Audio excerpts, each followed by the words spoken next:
परेशानी है मेरी बुद्धि में, मेरी समझ में, मेरे शरीर में, आप उसको पकड़ो और अच्छा कर दो। उस परमेश्वर को क्यों नहीं पकड़ते? जो पास्टर आपके लिए दुआएं करते हैं, जिस पैसे को आप डॉक्टर को देते हो, ऐसे वैद्यों को देते हो, ऐसे मौलवियों को देते हो, पंडितों को देते हो, सियाणों को देते हो, वो पास्टर को या चर्च में क्यों नहीं देते आप? दवाई खा के भी इंसान ठीक नहीं रहता। क्यों नहीं रहता? क्योंकि जैसे परमेश्वर ने लिखा, वचन में लिखा कि धर्म से प्रीत नहीं है, धर्म से आप प्यार नहीं करते, आप आशीष से प्यार नहीं करते, आप खुदा की बरकत से प्यार नहीं करते। जो दुनिया आपको दिखाती है आप उसी ढंग से करते हैं। घर के खर्चों के लिए सब सोचते हैं, सब कमाते हैं, लेकिन धन्य है वो इंसान, बाइबल लिखा है कि जो परमेश्वर के लिए कमाते हैं, परमेश्वर के लिए सोचते हैं। प्रभु जब भैया में प्रचार कर रहे थे तो प्रभु के ऐसे मिलने के लिए आए मरियम जी और एक भाई, तो प्रभु ने बोला कि मेरे भाई मेरे सब कुछ ये है। चर्च में आके भी नहीं समझते कि जो कुछ है वो खुदा है, जो कुछ है वो पास्टर है, वो चर्च के लोग हैं जो हमें सिखाते हैं। फिर वो ही बैंड बजता है, मेरे बच्चे, मेरा घर, मेरा परिवार। इसलिए आशीष काम नहीं करती, इसलिए अभिषेक नहीं बहता। और उनको मना किया लेट समय पे आओ, तो नहीं आ रहे तो हमारा क्या जा रहा है? चर्च चल रहा है, अभिषेक चल रहा है, मुझे क्या होगा? मेरा कुछ नहीं गया। जो नहीं मानता प्रभु की, उसके ऊपर प्रभु की आशीष नहीं आती। अगर शादी रखी है, समय पे जाओगे, किसी जगह जाओगे समय पे जाओगे। अगर घर में तुम्हारा जवाई आता है तो खर्चा नहीं करते, तो कहते बेइज्जती होती जवाई सामने। तो जो परमेश्वर इतने सालों से आपको देख रहे हैं, क्यों आशीष नहीं आए? इसी समय से नहीं आए, इसी वजह से नहीं आए। इतने सालों से आप उस खिदमत को, जो खिदमत परमेश्वर के दास कर रहे हैं, जो आपके लिए प्रार्थना करते हैं, आपके अंदर अनॉइंटिंग, आपके बच्चे बच्चे ऐसे बढ़ते बढ़ते बढ़ते जा रहे हैं, लेकिन आप देते नहीं उस चीज़ के लिए, आप सोचते नहीं उस चीज़ के लिए। तो पंजाबी जी कहते हैं कि फ्री की दवाई असर नहीं करती, ये कर दी तो घाटे टाइम कर दिया। जहाँ पे पैसा काम आएगा वहाँ पे पैसा ही काम आएगा। खाना लेने जाते हो, नशा करने जाते हो, पैसे से आता ना, फ्री तो नहीं देता आपको कोई। कितने दिन फ्री खाना खिलाएगा, कितने दिन लंगर खा लोगे? लंगर वाले भी परेशान लेते भाई, तो रोज आता है, श्रद्धा से आता है कि खाने आता है? प्रभु रोज देखते हैं, हर सप्ताह देखते हैं। मांगने आया है कि मेरी मर्जी को जानने आया है। गाने सुनने से कुछ नहीं होता, तेरा हाथ मेरे उत्ते या तेरा फजल मेरे उत्ते है। पूछना पड़ता है तेरी रजा क्या है मेरे लिए। परमेश्वर ने जब अपने बेटे को भेजा तो उसकी रजा को, परमेश्वर की रजा को प्रभु जी ने पूरा किया। यहाँ पे बोला, एक बार बोला कि प्रभु अगर आप चाहते हो तो ये प्याला, ये कटोरा मुझसे दूर हो जाए, नहीं तो नहीं बोला। उन्होंने बोला आप तो आदर ही नहीं करते ना पास्टर का ना प्रॉफिट का, आप क्या कमाओगे, क्या करोगे? प्रभु ने बोला कि जैसे भविष्यवक्ताओं ने बोला, लिखा है, अब उस समय आ गया है कि वो चीजें क्या हो, वो पूरी हो। वो चीजें क्या हो, वो पूरी हो। तो प्रभु की इच्छा को पूरा करने के लिए उस बरकत के पीछे उस धर्म से प्रीत रखा कि अगर मैं ऐसा बोलूं, जो भविष्यवक्ता ने बोला है, जो प्रभु ने उनको दिखाया है, आत्मा ने बताया, वो बातें क्या लिखा, झूठी हो जाएंगी। तो प्रभु ने प्रभु की इच्छा को पूछा और उस चीज को पूरा किया, और 3.5 साल प्रचार किया अभिषेक का। तो आज वो इतना अभिषेक पूरी दुनिया में बह रहा है। आप देखो क्या वो आत्मा में कमी है प्रभु की, जो आत्मा ने परमेश्वर के साथ चलती थी। आपको कितने कितने साल चर्च में चलते हो गए, क्यों वो अनॉइंटिंग, वो अभिषेक नहीं बहता? क्यों नहीं बहता? क्योंकि इसीलिए कहते हैं कि वफादार बन जावा तेरे वचन दा। मैं आता हूं तो प्रभु बोलते हैं। आज तुम आया भी लेट, 11, 11:30, 11:15 है। एक इंसान है जिसके ऊपर परमेश्वर इतने मेहरबान है। आप अकेले, आप इतने बंदे हो, बोलते नहीं प्रभु। पूरा सप्ताह आप भी खाते हो, आप भी जितना होता है आप दुआ करते हो, लेकिन जो बाइबल सिखाती है, ये हमें जो सिखाता है, आप उसके ऊपर वचन, उसके ऊपर आप नहीं चलते हो, उसके ऊपर नहीं चलते। चर्च में आते हो, प्रार्थनाएं कर दो, दुआएं कर दो, ये चीज कर दो, वो चीज कर दो, जो ये सिखाते हैं, वचन हमें सिखाता है पवित्र आत्मा, उसके ऊपर नहीं चलते। चीज है, सारी जिंदगी गुजर जाती है ईमान पे और वफादारी पे। एक बार दुआ करने के ले हट, लोग देखते हैं बाहर से, ले हट किया, फिर आ जाएंगे मेरे यहाँ, मेरे वहां। तो सूबेदार बोलता, कहता था कि प्रभु यहाँ से बोल दे, वहां पे ठीक हो जाएगा। उसका ईसा ऐसा ईमान था। साथ में जाने की जरूरत नहीं है, आपके ऊपर फूंक मारो, हाथ रखो, फिर समझ, ले हट कर दो, फिर समझ नहीं आती, फिर उल्लू की तरह चले जाते हैं, मेरा ये, मेरा वो, मेरा वो। उसका ईमान ऐसा था, कहते हैं प्रभु यहाँ से बोल दे, वो अच्छा हो जाएगा। इंसान खुद नहीं आया, किसी ने उसके लिए सिफारिश की। उसका ईमान ऐसा था, उसको पता होगा कि मेरा ओनर है, जो मेरा मालिक है, वो मेरे लिए जा रहा है, तो इसके पास परमेश्वर के पास। तो काम किसने किया? पवित्र आत्मा ने, प्रभु जी ने। तो क्या वो मसा, वो अभिषेक आज काम नहीं करता? मैंने प्रभु से पूछा, ये चीजें ऐसे होती हैं, कईयों की दिक्कतें मुश्किल शरीरों में क्यों है? तो प्रभु ने बोला कि इतने साल में मैंने कितना कितना दिया, इनको पूछो, इनकी चेकबुक देखो, इनकी पासबुक देखो, कितना कितने पैसे इनके घरों में, इनकी कमेटियों में, इनके घर में है, तो मेरे भवन में क्या है। इसीलिए प्रभु ने बोला कि उनको मैं शिफा नहीं दे रहा, इसलिए मुश्किलें बढ़ रही है। क्योंकि मुझे भी होता है कि मेरे अंदर अनॉइंटिंग, फोन पे आपको भी देखना, फोन पे दुआ करता हूँ, फोन पे इंसान को ले हट जाता है। तो आपको क्यों ऐसी दिक्कत है, टांगों में ये वो नोटंकी क्यों हो रही है? मैंने उस चीज से प्रभु को पूछा, तो प्रभु ने बोला कि इनको पूछना, बोला अपने अपनी पासबुक लेके, अपने अपनी कमेटियां बताएं, कितना कमाते, कहाँ कहाँ क्या खर्च करते, प्रभु के लिए कितना दिया आज तक, मैं क्या करूँ लोगों के लिए। प्रभु की आत्मा बोलती कि मैं क्या करूँ, मैं अपने सहायक को, अपने स्वर्गदूतों को क्यों उनके लिए भेजूं।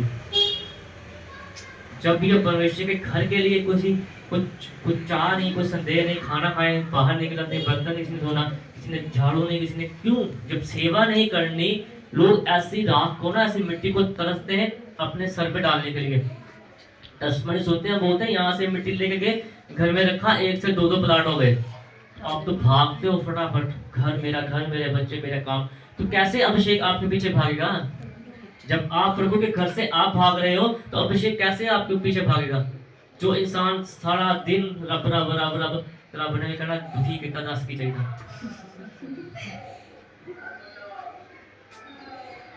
पूछते हैं तेरी रजा क्या है परमेश्वर, आपकी रजा क्या है, कैसे रहूं, क्या करूं? अपनी रजा से तो देखा, शैतान ने बोला कि मैंने मांगा था, लेकिन परमेश्वर ने नहीं दिया। अगर उसकी हाथों में होता तो आज पता नहीं कहां पे होता। शायद घर से निकाल देते ना, ये चीजें होती है। जो जिंदगी परमेश्वर ने दी है, उसको परमेश्वर को सौंप दो। ये मत सोचो कि अपनी बुद्धि से 10,000 20,000 कमा रहे, 50,000 कमा रहे हो। बुद्धि किसने दी है? सैमुअल जी बोलते हैं कि परमेश्वर मुझे बुद्धि दो। वो बुद्धि परमेश्वर की, जो बुद्धि आपको चला रही है, वो हाथ परमेश्वर के, जिस हाथों से काम कर रहे हो, उस कमाई को जो अपने हाथों से, अपने दिमाग से, अपनी बुद्धि से करते हो, उसको परमेश्वर के सामने चरणों में लेकर समर्पित कर दो। लिखा कि वचन में हमने पढ़ा, वहां पे लिखा कि कुछ रख लिया, कुछ खेत का हिस्सा बेच के, तो क्या हुआ? दहलीज पे ही डेथ हो गई। कब तक परमेश्वर आपको सुना नहीं रहा? कब तक परमेश्वर आपको बर्दाश्त करेंगे कि आपने अपने मन को खट्टी करके रखा हुआ है? कब तक? बरकत हर इंसान चाहता है, अभिषेक हर इंसान चाहता है। जैसे इसके साथ, प्रॉफिट के साथ प्रभु का आत्मा काम करता है, मेरे साथ भी करे। मुझे बताते हैं लोग, चाहते हैं लोग, लेकिन जो मैं करता हूँ करते नहीं। देंगे प्रभु, आपको देंगे। अगर आप प्रार्थना करो तो प्रभु मुझसे भी ज्यादा आपको देंगे, लेकिन नहीं होता। क्यों नहीं होता? क्योंकि आप प्रार्थना नहीं करते, आप अपने आप को उतना पवित्र नहीं रखते, उतना अपने आप को शुद्ध नहीं रखते। आपकी आत्मा किसी थोड़ी सी बात पे फिसल जाती है, आपकी आत्मा। अब डामाडोल रख, कोई बात नहीं, वहां पे लिखा प्रभु आप माफ कर देना, ये चीज पकड़ते हैं। तो लिखा कि आत्मा, प्रभु जी की आत्मा जहाँ पे रहती, प्रॉफिट मूसा को प्रभु ने बोला कि चप्पल उतार दो यहाँ पे, मेरी आत्मा यहाँ पे बह रही है। तो आप देखो, अपने अंदर झांको कि कितना कितना गुनाह करके 6 दिन यहाँ पे आए हो। क्या उस लायक हो? यहाँ पे इतनी पवित्रता है कि आप बह सको यहाँ पे। लेकिन आप शुक्र करो कि प्रभु का अभिषेक है यहाँ पे चल रहा है, कि वो आपको बर्दाश्त कर रहे हैं। इतने गुनाह के बावजूद आप यहाँ पे बैठे, प्रभु आपको बर्दाश्त कर रहे हैं। क्योंकि लिखा कि जहाँ पे प्रभु का आत्मा रहता, वहाँ क्या है? स्वतंत्रता है, वहाँ आजादी है, वहाँ ये चीजें नहीं होती। लेकिन प्रभु क्यों बर्दाश्त कर रहे हैं? कि जो आज प्रचार हो रहा है, उसको सीखो, उसके अंदर अपने आप को, जीवन को दे दो, ताकि अगली बार जब आओ तो हर श्रेष्ठी वो अभिषेक का तेल आपके सर के ऊपर हो। कोई मुश्किल, कोई परेशानी क्या हो, आपके ऊपर ठहर ना पाए। कोई ऐसी गलत चीज आपके ऊपर ठहर ना पाए। आपका अभिषेक परमेश्वर को जैसे पसंद आए, आपकी चीजें जो आप प्रार्थना करते हो वो परमेश्वर को पसंद आए। जैसे वो चीजें पसंद आएंगी तो परमेश्वर आपको बढ़ाएंगे। यदि आप परमेश्वर के साथ चलोगे तो परमेश्वर आपको बढ़ाएंगे। जब प्रॉपर दाऊद जी का ऐसे अभिषेक हुआ, तो लिखा कि कैसे काम कर रहे थे। जब शैमूल जी और प्रॉफिट उनके पास आए, उन्होंने क्या बोला कि मैं किसको अभिषेक करने के लिए आया, जितने तेरे पास 5-6 बच्चे लेके आओ। तो उन्होंने क्या बोला? सबको गिना दिया। लेकिन प्रभु की आत्मा ने उनको बोला था, जिसके बारे में बोला था, वो सामने नहीं आया। तो प्रभु ने अपनी इच्छा को जाहिर नहीं किया।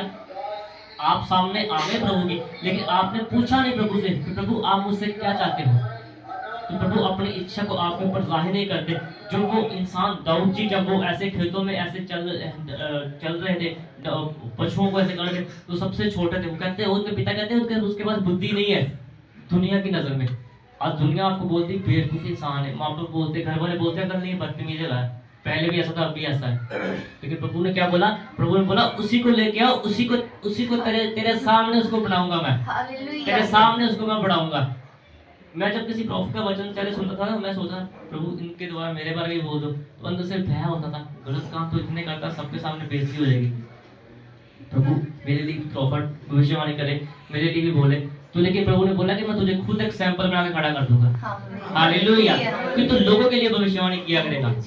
जब मैं जाता था, मैं सोचता था, तो प्रभु ने बोला तुझे तेरे सामने देखना, मैं कैसे ऊंचा करूंगा, कैसे बढ़ाऊंगा। देखेंगे आंखें फाड़ फाड़ के, क्या हो गया, कैसे कैसे इतना हो गया। जिसको मर्जी लेके उसके लिए भविष्यवाणी। ये लड़की वहां पे गई, वहां पे पास्टर के लिए बोल दिया। तो प्रभु ने बोला कि तुझे मैं खुद एक सैंपल बनाऊंगा, खुद एक भविष्यवक्ता बनाऊंगा। कलीसिया के लिए भी करेगा, पास्टर के लिए भी करेगा, बिशप के लिए भी तो बोलेगा। एक जगह पे हम वहां पे गए, वैसे किसी के लिए दुआ की, तो वहां पे एक बिशप थे। तो आंखों आंखों में प्रभु ने मुझसे बात की कि हाँ होगा। मैंने कहा नहीं होगा, आपने बोला कि नहीं होगा। तो आज तक वो काम नहीं हुआ। हम किसी को बुरा नहीं बोलते हैं, किसी को नीचा दिखाते हैं। मैं बात करता हूँ अभिषेक की तेल की बात करता हूँ कि जिसके अंदर अभिषेक है उसको सब पता है। तो जैसे प्रभु ने मुझे बढ़ाया, प्रभु आपको भी बढ़ाए। इसको सुन के यहाँ मत निकालो और मेरे बारे में बुरा मत बोलो। घर जाके भी, आपस में भी प्रभु प्रार्थना करोगे, प्रभु हमें भी सिखाओ, हमें भी पढ़ाओ, हम भी स्वर्ग में चले जाए। नहीं तो मैं हमेशा बोलता हूँ कि नरक भी किसी न किसी के लिए बनाया, वहां पे भी जाना है, किसी न किसी को तो वहां पे भी जाना है। लेकिन जैसे प्रभु मुझे ऊंचा कर रहे हैं, वैसे प्रभु आपको भी ऊंचा करे। अब देखो, अब जितने बंदे, जितनी लड़कियां, सब औरतें बैठे हो, अगर सब पास्टर प्रॉफिट बन गए तो कितने चर्च होंगे। ठीक है, प्रभु आप सबको बरकत दे, सब कुछ आप सीखे। मेरे पिता मेरे वचन